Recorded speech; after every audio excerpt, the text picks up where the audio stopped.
ওজন কমাইতে চাইছেন কিন্তু কোথা থেকে শুরু করবেন বুঝতে পারছেন না।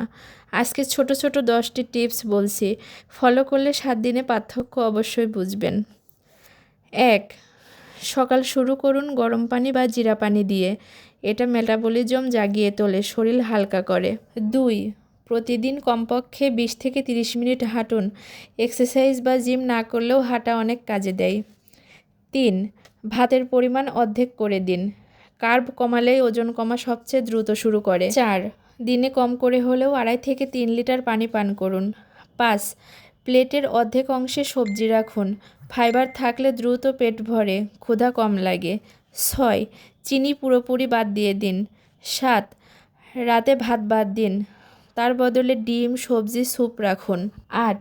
ফাস্ট ফুড একেবারে বন্ধ করে দিন। 3 দিনের মধ্যে শরীর অনেক হালকা লাগবে। 9. 6 থেকে 7 ঘন্টা ঘুম ঠিক রাখুন। ঘুম কম হলে ক্ষুধা বেড়ে যায়। ডায়েট ঠিক থাকলেও ওজন কমে না। 10. প্রতিদিন ওজন মাপবেন না, সপ্তাহে বা 10 দিনে একদিন ওজন মাপবেন।